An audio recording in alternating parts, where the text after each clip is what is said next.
August for the wonderful introduction. Tonight's panel for the Secular Student Alliance Conference of 2017 is on racial justice.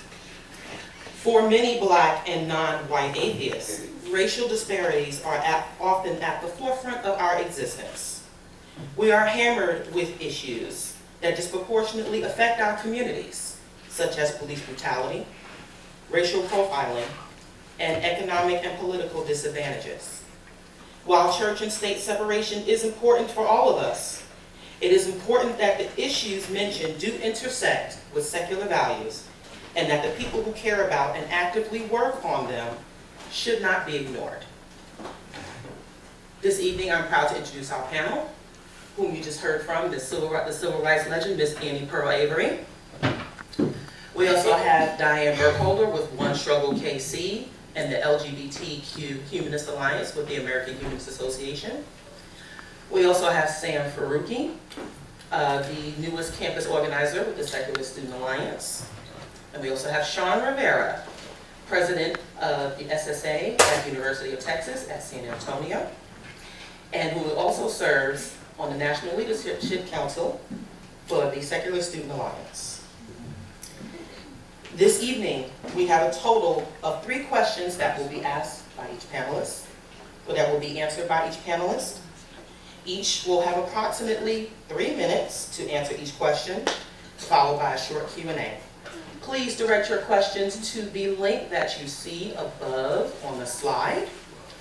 I will be looking and reviewing them carefully, and I will choose which questions to be asked by the audience.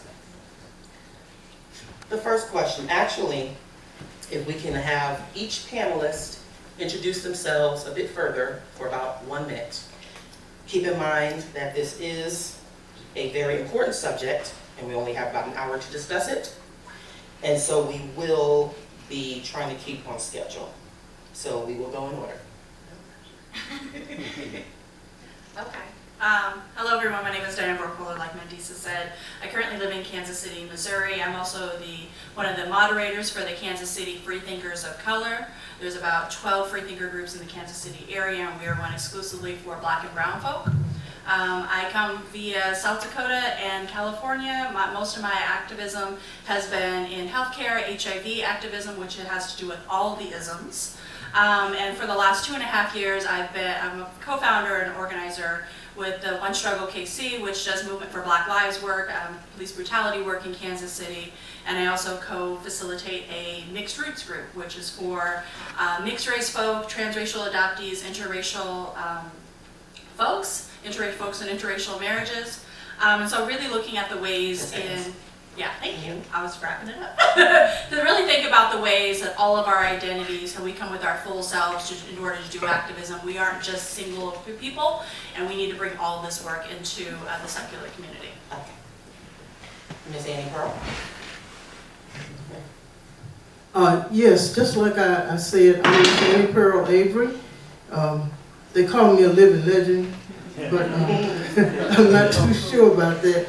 But anyway, what happened is throughout my life and being in the civil rights movement and being associated with people in the civil rights movement, I've come to a conclusion now that a big part of our whole problem is education, and education about history and the fact that we have low self-esteem. And I'm currently at the Ancient Africa Civil War and Slavery Museum in Selma, Alabama, working along with Senator Hank Sanders and his wife. And what it does is I'm learning more than I'm teaching, really. But we're also sister organizations with the National Voting Rights Museum, but I feel I'm more valuable and it's more important for me to be there because I'm learning a lot myself. The history of slavery, of the black slave trade is very important. And you have to go to certain sources. I suggest that you do Slavery by Another Name by Booker T. Washington. Before that, I would go to Chick Diop, who talks about the African or the origin of man. And then the third book would the book Slavery by Another Name by Mr. Blackman is where we were re-enslaved 75 more years after the emancipation. And if you read this, you'll see where everything is consistent. Thank you. I'm Sam. I used to be an officer in a student group at SSA at FSU. I am the newest campus organizer for the South. Prior to coming to SSA, I organized SPRC, which was the Southeast Secular Student Regional Conference, which was the first regional conference for secular people in the South. That went really well. Then I do a lot of advocacy work, I guess. I've done stuff with Planned Parenthood. And I've been involved in the secular community for like 2 years. I was the communications director for CFI Tallahassee. I'm not entirely sure what else there is. I think one of the issues that I tackle a lot that other people in the secular community don't is immigrant issues. And I'm an ex-Muslim, so I'm involved with those issues as well. So racially speaking, I deal with issues of like citizenship, immigration, socioeconomic stuff. So like outside of just like straight race. Exhaustion really snuck up on me, so please forgive me if I'm not as eloquent as usual. I'm Sean Rivera. I'm the president of the SSA of UTSA, that's the University of Texas at San Antonio. You're going to hear a lot of mouthfuls. I am a board member of the Free Thinkers Association of Central Texas, and honestly the list goes on. I could go on for days. I really would not be here right now if I had not joined my high school SSA 6 years ago when I was 14. I really branched off from there into intersectional activism and have been going ever since. I'm really glad that we're having a panel with this subject, and I'm going to try to, I plan to use my time as effectively as possible to really stress the importance of this movement, especially right now with the current socio-political climate, to embrace intersectional activism, including racial justice. And honestly, there are a lot of movements out there that embrace intersectional activism and fulfill the need for secular inclusion. So I would definitely stress that right now is the most important time because we may risk losing a lot of minority, women, and LGBT activists. Thank you all very much for the introductions. The first question for the panel. In the current socio-political climate, is it important to identify as a racial minority and as a non-believer? Why or why not? You want to start popcorning on this? Just go down the line again. Down the line again, who wants to answer first? Yeah. Sure, I guess I'll title it. Me? I'm sorry? Yeah. Okay, all right, thank you. Well, of course, it's important to do both, and you know, I assume many of you have already heard, you know, the basic arguments. If you are open and loud about what you are, it'll make it easier for the next person.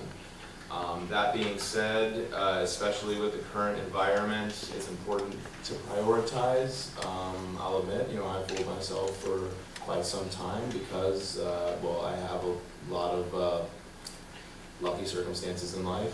I'm relatively, you know, I'm educated, I'm a man, I'm straight, the list goes on, and I was able to convince myself that atheism is the thing, that is the hardship that I'm facing in life, definitely, but with recent changes in the way the world works, or at least the way that we recognize how it works, I realized that when I wake up in the morning, do I actually consider the possibility that that me or somebody that I know and love is going to be shot or unjustly imprisoned or killed for being an atheist?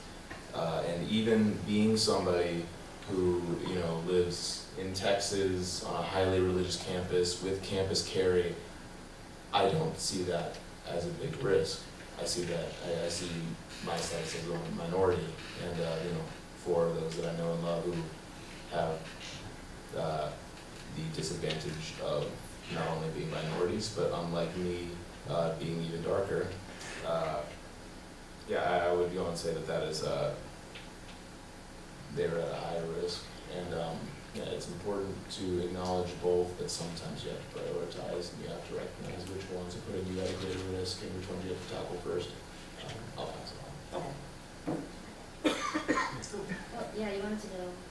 Oh, I should, okay. So for me, as an ex-Muslim, for me, the two identities are almost inseparable. There are people in this country who think Muslim is a race. It's like, it might be inaccurate, but it's a reality that I have to like live with and accommodate in my own life.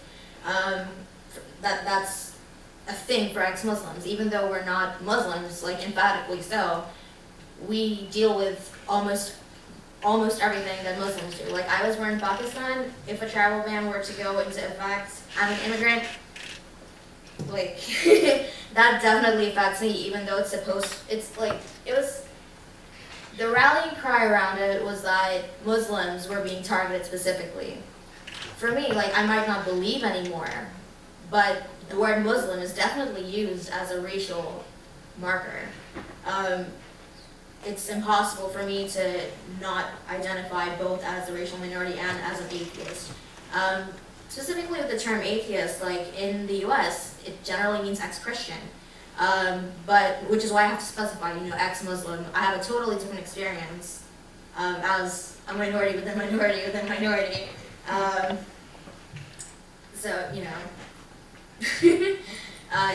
it's not just like important, it's crucial, because I can't just deny that that's my lived reality, even though it's technically incorrect. People, like, a common misconception, like, it's a misconception and it's totally, that's not how Muslim identity works, but the misconceptions of people who can hurt me are my problem. Diane? What I think about a part of this is that I'm not a minority, and African Americans need to quit thinking about being a minority. We are not a minority. And as long as you think you're a minority, you won't be able to do anything because you don't think you have the power. It's a trend of thought. We are in a majority as a whole in terms of people of color and stuff like this. So I don't classify myself as a minority. That's a classification that someone placed on me. I think that until we get to the root of the problems, which is going to be probably low self-esteem first. That's the beginning of drugs and all this other stuff that the psychologists and scientists have. This is the beginning, low self-esteem. And then work up. We don't have any kind of real programs that deal with the drug problem or low self-esteem.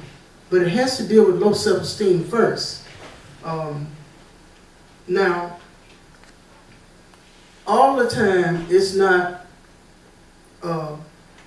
good to march against everything, because these people are immune to these demonstrations. You know that. There's an immunity built up for the demonstrations. You know, they know you're only going to be there one day, a few hours, and you'll be gone.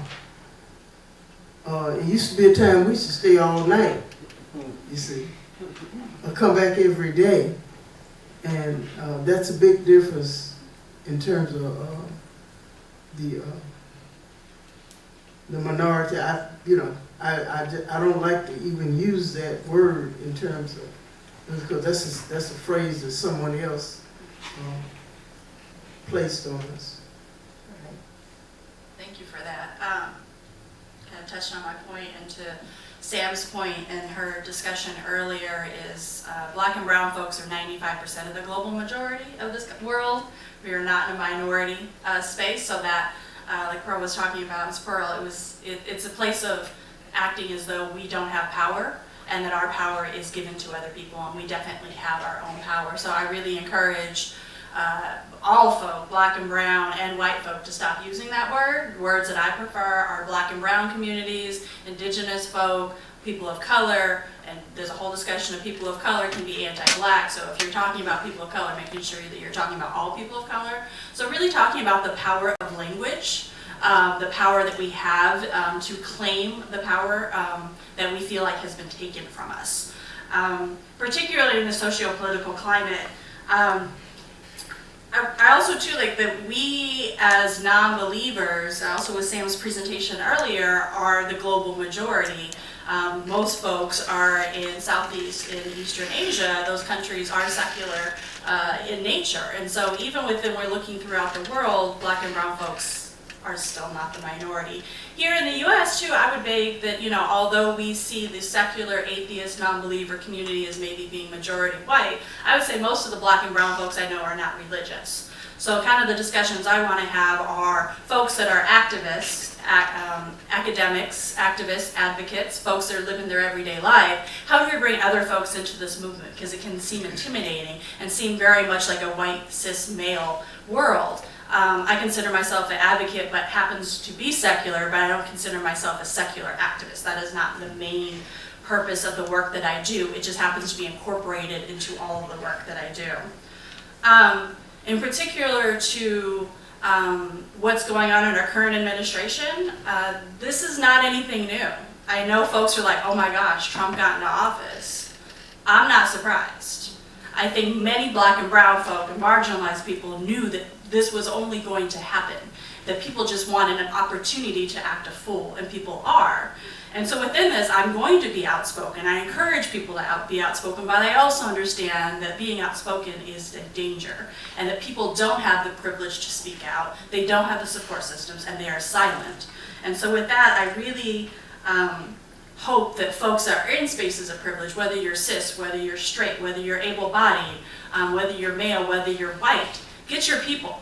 Because it has taken white supremacists, they are actively hoping that we stay quiet, and it's by us not getting our cousins that they are doing, and the things they're doing, they're emboldening, and hate crimes are increasing on campus, and I'm sure these conversations are going on.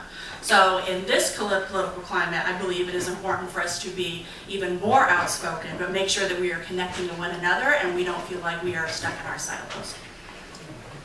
Thank you all very much. The second question, what has been your experience regarding racial justice in the secular community? And what has been helpful or hurtful? All right. Well, I'd say overall, the secular community, it definitely does have a certain demographic, relatively educated and very accepting and open-minded. That being said, it has been a bit discouraging to see, especially recently because of various people feeling empowered. A lot of everyone's true colors have really come out recently. And discussion has really broken down. So I have seen a lot more resistance to any form of intersectional activism, especially racial activism.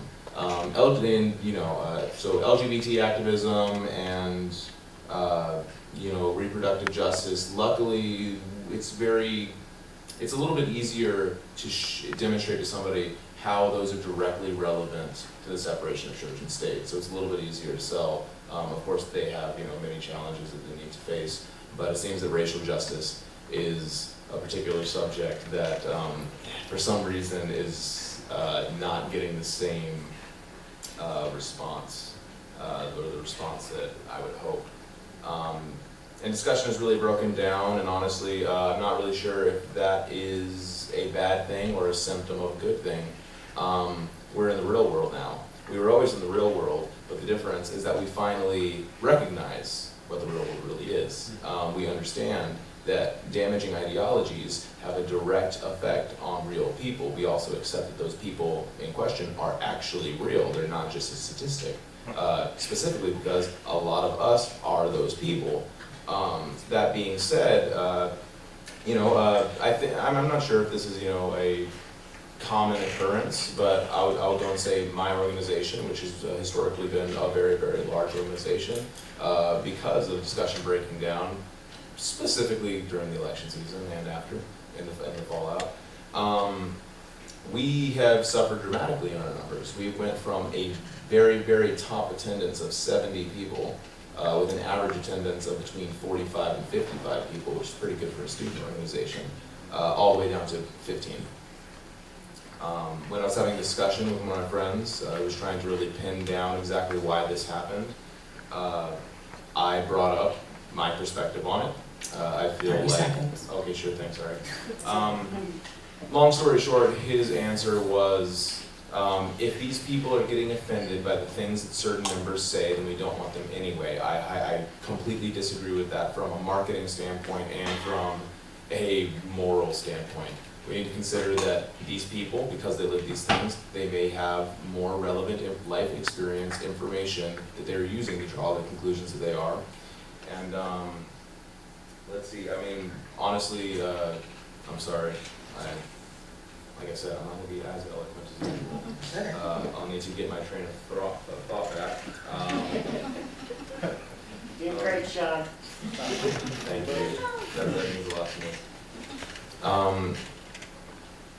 One thing that will really get the point across, a lot of people who have been resistant to intersectional activism, specifically racial, justice and things like that, those who have left and who have said things like, oh, this is becoming a liberal circle jerk or something along those lines. For every single one of those people that I have seen leave my organization, remember the context, from 70 to 15, for every one of those people that left for that reason, I have anywhere between 10 and 15 people who left specifically because they didn't like that one person's attitude. And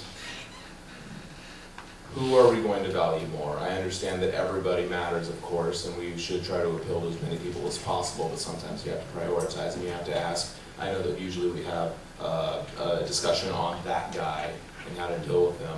Well, we should think about it in that context and see, well, is that person actually being one of that guy? So, before I can start talking about racial justice, I need to talk about racial demographics. And before I can talk about that, I need to talk about my background. When I immigrated from Pakistan to the US when I was 7, I moved to South Florida, which is a very diverse place, as some of you might know. My elementary school was majority Hispanic. My middle school and high school were majority Black. To the point that the white non-Hispanic demographic it was the third largest demographic in those schools. So I didn't actually encounter a majority white institution that I had to navigate on a daily basis until I got to college in North Florida. I didn't get involved with organized atheism until I was in college. And the perception that the atheist community or the secular community is largely white, I didn't get that until then. Because the first 5 atheists that I knew who were vociferously atheists were all people of color. It just I had no idea. And then when I got to FSU, there had been a group there that for years, and they had one person of color, and they never had an ex-Muslim. And when I joined, they just came out of the woodwork. I don't think I did anything super special aside from holding people accountable for the things they said about that were inaccurate about Islam or etc. And watch out for other people of color. But they're there. They're just absentees because there are factors that make them not be there. But they exist. So that's the racial demographic aspect of it. You can't start with racial justice if you don't have the demographics, I think. You can make a good attempt, but I don't know how effective it is until you have the people that are affected in there with you. I think something that, so I think a lot of the way there are a few secular organizations like the EHA and SSA and CFI. I've worked with all of them, so like caveat, I'm like plugging them at this point, but they've been fairly like supportive to intersectional causes to a degree that like I didn't expect when I initially got into the stuff. And that institutional support has definitely been helpful. It's individual people and like YouTubers that are hurtful to these efforts. Obviously, hashtag not all YouTubers. But yeah, I think there could be more institutional support. But I think if you look, like there are places that you can get that kind of those resources essentially. Yeah, just like hold people accountable in your groups. Oh, okay. What I,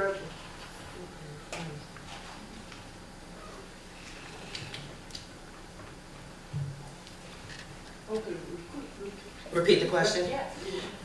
What has been your experience with racial justice in the secular community?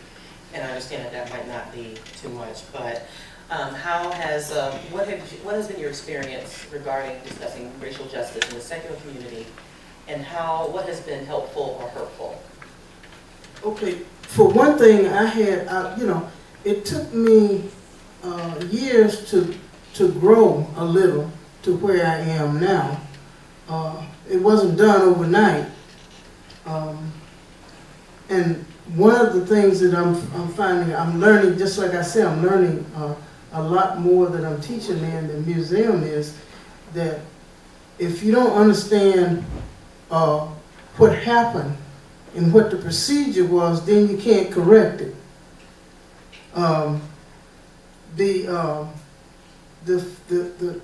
The fact that religion and then women were used as an important component of slavery.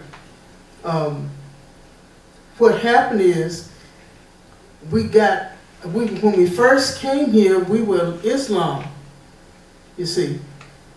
And this is documented evidence. We were Islam. And then when the slave owner allowed us to do church on Sunday, this is how we got into the Christianity thing. And another thing about that was they stopped allowing us to be too free on Sunday after Nat Turner. Everybody in here know who Nat Turner was? Okay. Well, you know what Nat Turner did, what the consequences of that. And Denmark Vesey and all these people, and we got in a habit of doing everything on Sunday and adopting Christianity because it was close to what our religion was in Africa. And consequently, we don't celebrate our own Freedom Day, which is June 19th, instead of July the 4th. We celebrate July the 4th. And there's a reason for that, because we're not aware of it. See, if you're not aware of what you're doing and why you're doing it, then you'll never go any further. And it's gotten to the point now where they say, well, we're turning something over to God. But if that's all you're gonna do is turn it over to God, you're not gonna get anything done.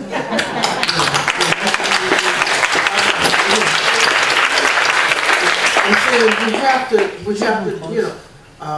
15 seconds. I understand, I respect other people who of their religion, whatever it is, and as long as they're not devil worshiping, and No, there's some and you're not going around eating people and stuff like that. But anyway, I don't believe that anything is going to happen, because the things that we did do, it didn't happen because we were praying to get it done. And things had to happen, and we didn't watch it. And when I said watch it, we didn't guard it. It's the Voting Rights Act.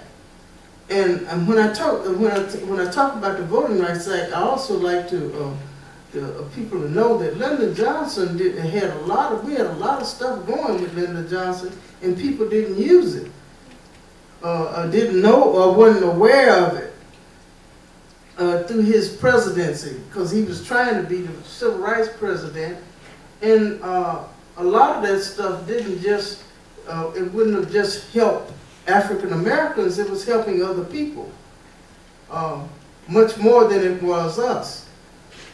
And he had programs that what they call a program where you could go to school, you could go to get your GED and then go to college for your first year free.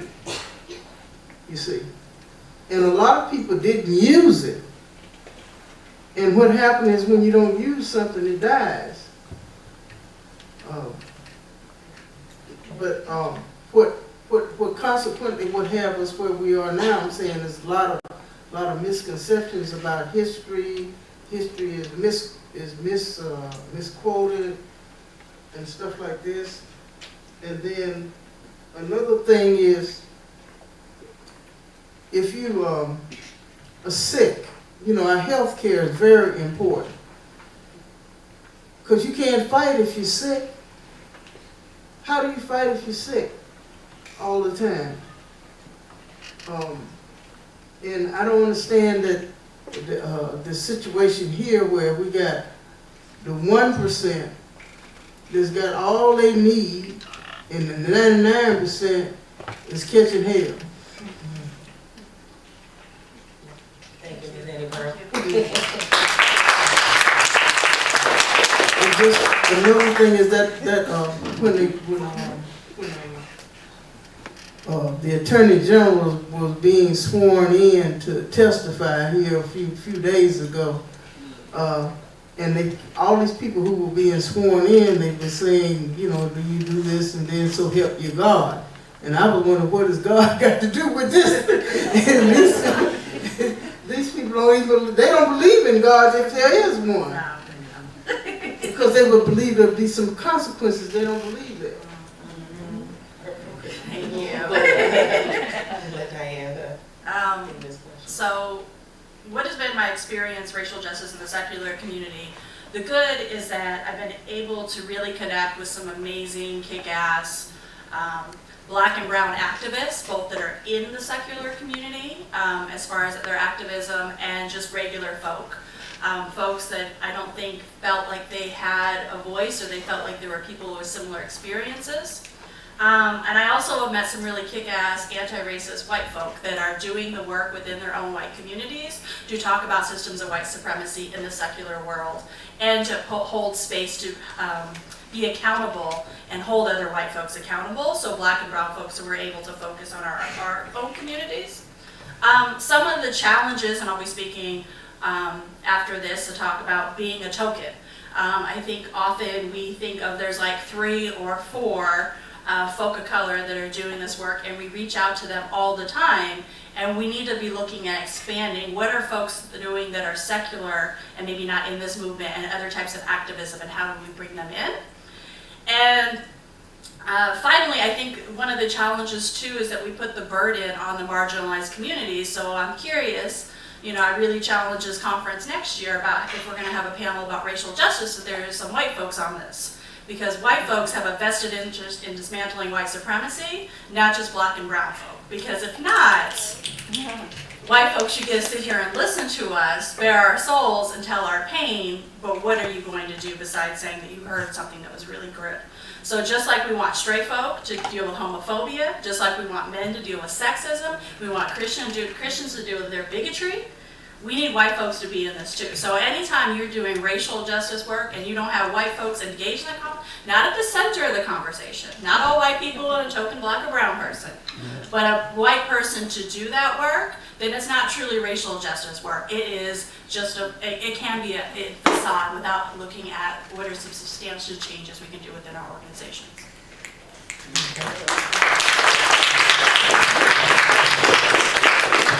Final question for the panel is, how can SSA improve or enhance diversity, and what programs would you recommend that would be great to work with? All right. Well, I'll start out by saying that the National SSA does a fantastic job. I absolutely love the National SSA. The affiliates. Let me be careful. The affiliates, because of their autonomy, of course, you're going to have a much larger variety of ideologies that will dominate different groups. I've already mentioned that I've seen a heavy resistance towards intersectionalism, which includes racial justice. The real thing to do to enhance diversity, well, first it's not to go out, find out where speaking of tokens, to just find out where they are so you can get some of them. It's a little bit sadistic. What you really need to do is, forgive me, just demonstrate your values. Demonstrate that you are an organization that they actually want to be in. Demonstrate that you are an organization that does not only support them for being a minority, for being an atheist, but also supports them for being a minority or LGBT or a woman or any number of other things that might apply to them, because everyone is a package deal. That's just, it's not an opinion, that's just an observation of reality. There are lots of things that you can't hide about your identity. And for some members of affiliates, and I know that there are different political ideologies in the room, but one of the issues with the so-called white liberal is that they will wear their advocacy on their chest, and no, this is fine. They will say that they support all of these movements and that they support all of these people. They will go to the marches where realistically they don't really risk arrest or injury for the most part. But the one opportunity that they finally get to change somebody's mind, I'm talking about Thanksgiving, they are completely silent. Yep. Now, so what I will ask, one way that you can demonstrate that you are serious, and that you will stand up for me and all of us and everyone else in this room who is a minority or a member of any number of marginalized communities, is next time you see your family, if they express unacceptable opinions, tell them to shove it or they will lose you. Yes.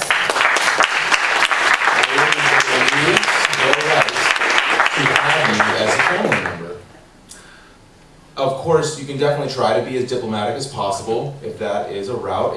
Different families communicate in different ways. You might be able to have an effective discussion. I will go and say, I don't read minds, but I would imagine that a lot of people may be uncomfortable with that request.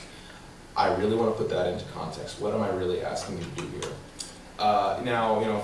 Just for reference, well, I'll go out, to these protests, it's Texas, so you have all these, right-wing nuts, waving AR-15s because it's open carry in my face, all these various things. I'm not asking you to do that.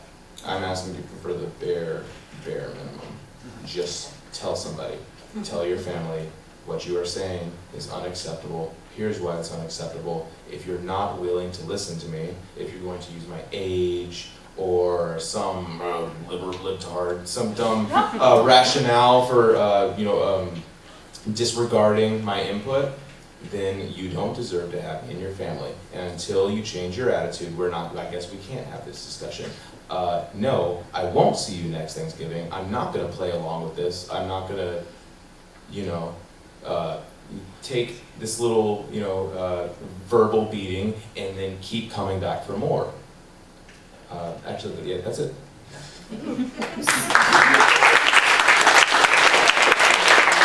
I want to add like a corollary to that. This isn't like technically a tip for the SSA. This is for everyone. I think a lot of the discussions around like Thanksgiving and talking to your family are like in the emotional realm. Like you want them to be better people, etc., etc. But like, like there are times when I've had so many friends who will complain to me about how their relatives are racist. And it's like, oh yeah, what do your relatives do? Oh, they're a lawyer or they fulfill some important social role. And it's like, what is your family doing when they're not at your dinner table at Thanksgiving? All of your family members fill a social role. And it's important to think of them in those terms as well, instead of just like, oh, this is a person I want to be better because they're affiliated with me. This isn't about their affiliation with you at all. This is about the social roles that each of us play. That got intense. But that's just like a side thing to add on to. Harmful ideologies have a direct effect on real people. Definitely. Something the SSA can improve or do to bring in more secular people of color. I'll just reiterate what I said in my talk, which is that there are really rich legacies of free thought in communities of color that they don't know about because either they've been suppressed by the state or their socioeconomic conditions, socioeconomic political conditions aren't conducive to that. But they exist. Like for example, there was a Trevaka school that was in South Asia in the 6th to 7th century BCE. That's before Jesus was a thing. That's before Muhammad was a thing. And they were an atheistic, anti-religion school of thought, which held that nothing exists which isn't perceivable, and if something is perceivable, then it exists. They were fairly empirical. They didn't believe in an afterlife. They didn't believe in souls. They believed that if a person dies, they're just dead. A lot of the things that we think are Western inventions and really recent are really not. They predate Jesus. But because they're from communities of color, no one knows about it. For various reasons, not necessarily just that communities of color are neglected. Sometimes these schools of thought are actively suppressed. And it's important to know these histories and tell people about them. For example, when getting into this stuff, if someone had told me that the oldest atheistic school of thought is South Asian, I wouldn't feel so alienated from the idea of atheism. It took me a while to come around to calling myself an atheist. I think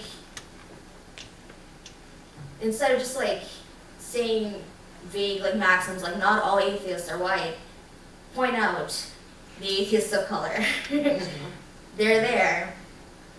They're just absentees. Thank you. One of the things that I'd like to talk about is the methods.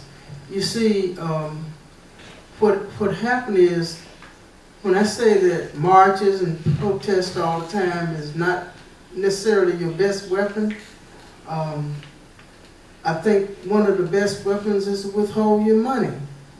Or can you imagine not turning on your television to a station? If you want to play something, put a DVD in. Don't turn on any station. Can you imagine a large number of the people in the country not looking at this? The TV stations, they get their money by ratings. And if nobody is watching, there's no ratings. Every time If I turn my TV on and it says it's 121 people watching, if you turn yours on behind me, it'll be 122 people watching. They have a sensor that picks up on each person, each number. It counts. So in terms of fighting back, there are definitely several ways to fight back, and some of them are more efficient, and people don't even have to leave their living room to do so. We have to understand too is that you have to communicate with people where they are up here. Some people might not be as far as you are.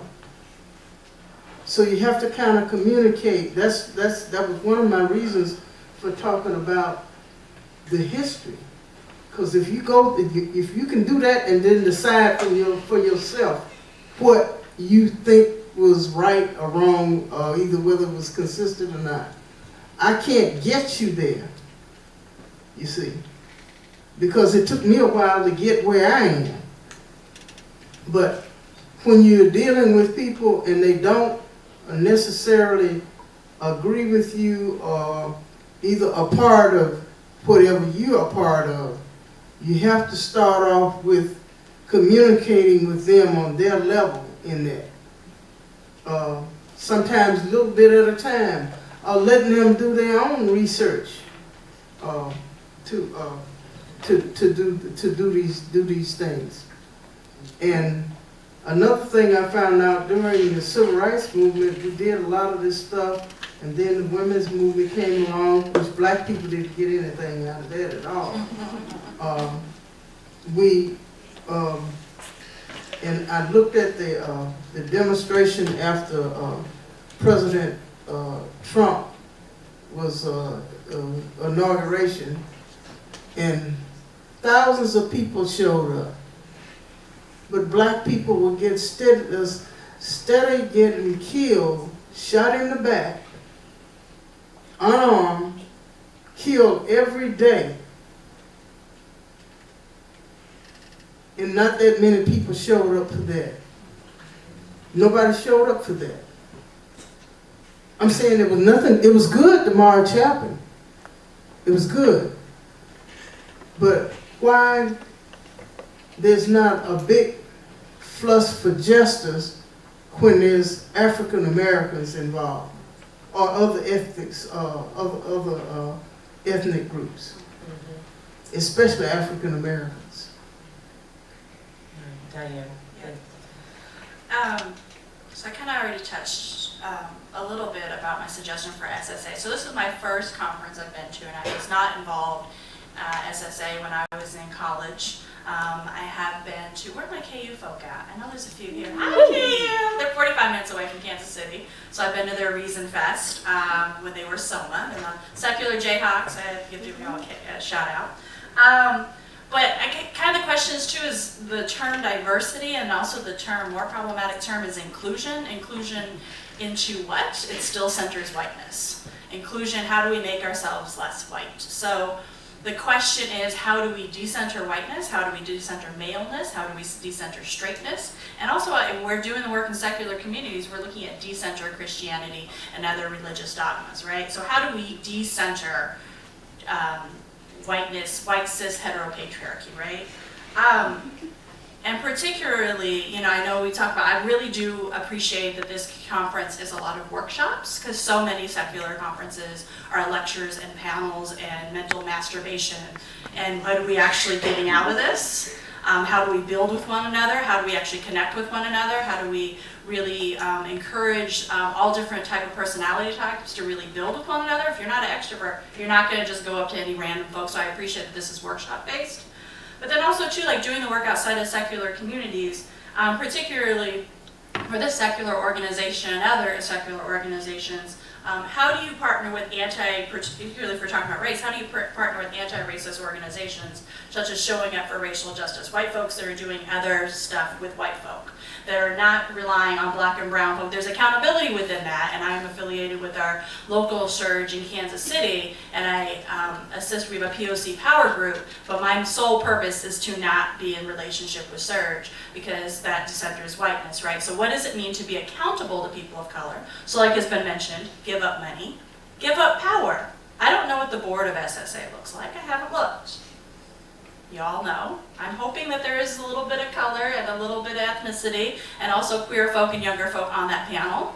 And those white folk that are on the panel, particularly the white dudes, what are they doing to get the other white dudes? Because so many times we're having this conversation about racial justice and social justice, dudes are not checking other dudes. It's all the women and all the femme folk and all the queer folk that are doing the hard work, the emotional labor. And so I really challenge you dudes in this room, get your dudes. At your Thanksgiving table, Surge has a placemat of your Thanksgiving, of the things that folks will say and how to interact. And particularly, like, you know, you're talking about like getting rid of your family. I totally am down with that. But also too, privilege is choice is the highest form of privilege. So just don't walk away after one conversation, because it makes it really easy to just delete all the bigots on your Facebook page. What are you doing to actually engage day in and day out? Because when I walk out the door, I am a queer, mixed race, black woman living in a former slave state, right? That has open carry, that they have white supremacists absolutely everywhere, right? I don't have a choice not to fight. So I ask you to, beyond fighting within this organization, fight within your families, fight within your schools, and guess what? You're probably going to lose friends, and the biggest thing you might lose is access to power and money, and that's what people don't want to give up. And if you're going to really take the risk and put yourself on the line, what are you willing to give up? What are you willing to give back to black and brown folks that built this country on this stolen land, on indigenous land? What are you willing to make space for other communities? And that's a hard space to sit in, because we have been so programmed not to do that work. And who are you holding in relationship? Your friends, your family members. You can do this hard work with. One of my colleagues, one of my co-conspirators is a white woman, and she has accountability partnerships with myself, but also with other white people. We had a meeting, she's like, I gotta go soon. She's like, I have a phone call with one of my folk in Philadelphia, because we have monthly check-ins to call each other out and just check in with each other. I messed up here, let me do better. How are you feeling, right? Don't be coming to the black and brown folk and asking us how y'all doing, because we'll tell you and then you probably won't want to do the work, right? I'm not here to be a mammy. I'm not here to make people feel better. I'm here for my black and brown folk. I'm here for my queer folk. I'm here for my femmes. And everybody else, if you're down for it, I'm down for it with you, but don't expect us to just show up, particularly for free, and to do this emotional labor. It has to come with some type of, not always monetary compensation, it can be barter. I understand organizations are poor, I get that. But what are we willing to do after we show up on these panels and these lectures to do the hard work in our organizations that could possibly get us to lose a possible funder? Because that's happening with another organization that I'm involved with, where their board's slightly falling apart because someone decided to act a fool, right? So these are the things you have to go down before you build yourself back up. You got to be uncomfortable, because we live uncomfortably all the time. Thank you all very much.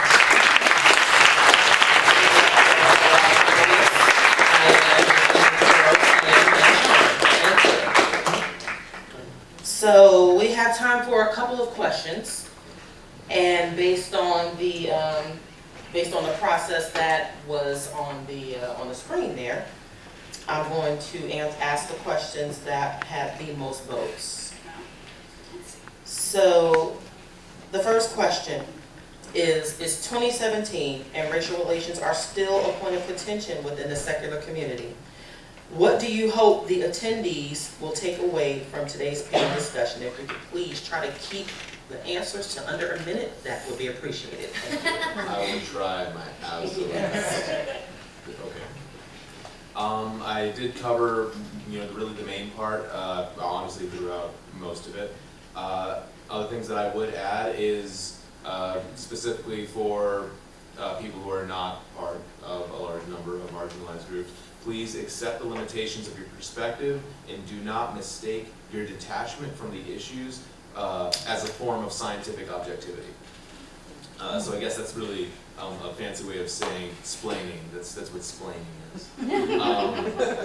Also, there's another thing which kind of builds on that. There's a quote by Saul Alinsky's Rules for Radicals. It says, all of life is partisan, there is no dispassionate objectivity. Which pretty much sums up what I just said. There's a difference between detachment and objectivity. And impartiality cannot exist without a standardized value for human life if the subject you are evaluating is something involving the value of human life. Dehumanization, so basically, reducing somebody to a statistic, cannot achieve this because when you dehumanize people, specifically if you are in a position of privilege, some form of privilege, you very rarely apply it to all groups equally when you're making that evaluation. Let's see, I'll go ahead and pass it off now. One thing that I haven't talked about yet, but that I would like everyone to understand and carry out from this is that you shouldn't expect your communities to not change once you do have people of color in them, because that's something that happens a lot. People want, we want people of color in our communities, and then they come in and then they hold you accountable for things, and you don't like that. Just be ready for change. Don't expect, if you're getting people of color, it's actually very likely that if they decide to stay instead of just leaving, they're gonna want to change something, because there's a reason they weren't there before. So just, normativity is invisible to those who are normative. You're gonna have to change at some point. Be ready for that. One of the reasons that I am bold in saying some of the things that I say is because some of those folk, some of the whites and stuff like that were in the civil rights movement, they support it. Matter of fact, some of them are more radical than me. I said, hey, what you doing? You more radical than I am. But anyway, one thing is it's a slow process. There's nothing there's no magic wand that you can wave over this to get the work done or to change things. It's one person at a time, one day at a time. And people that I talk to, what I do is I try to explain to them that you cannot pray this stuff away. You cannot pray this away. It's not going anyplace. If all you're going to do is pray, it's not going anyplace. If you turn it over to God, then that's an escape. It's an scapegoat. Because that means you don't have to do anything. Either you feel like you don't have to do anything. So it's step by step. And when I say that history will reward all recall, it's very, very funny that this stuff is consistent. It's nothing new.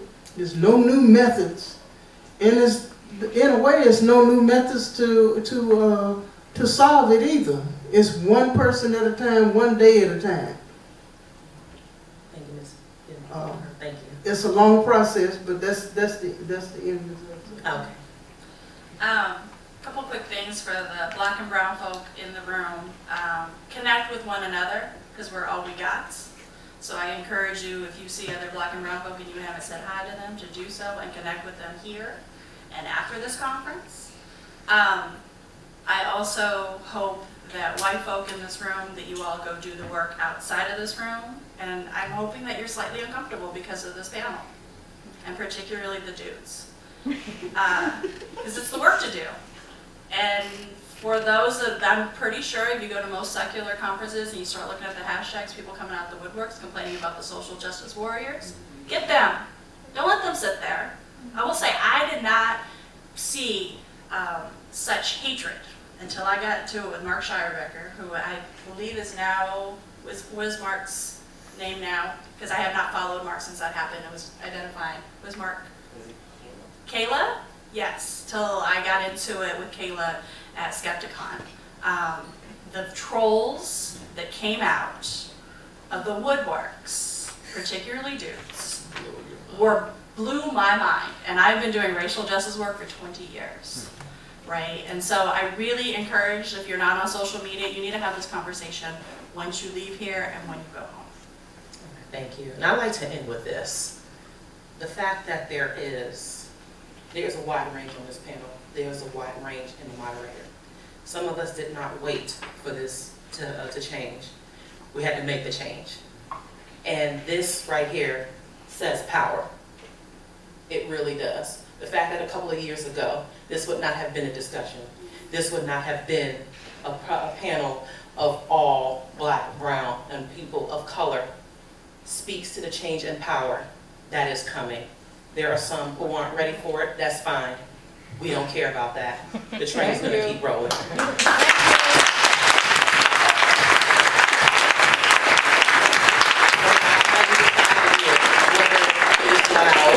Whether it is quiet, whether you are donating, whether you are volunteering, it needs to be done.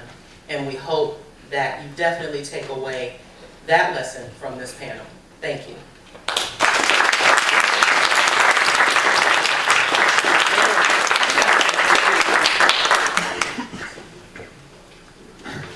Give it up one more time for the panel.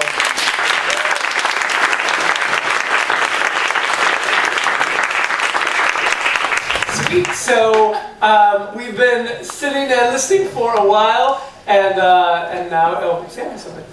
Can I just give a shout out to the beautiful and sage Debbie Goddard, without whom I would not have gotten into this stuff.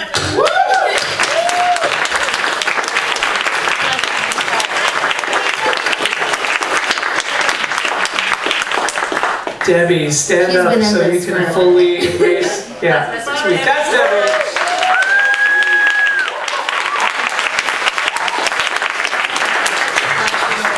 Not to overwhelm Debbie throughout the course of the rest of the conference, but if you haven't met her, you should meet her. She's pretty much the most amazing human in the world. So She's one of my favorite people, and I don't have favorite people.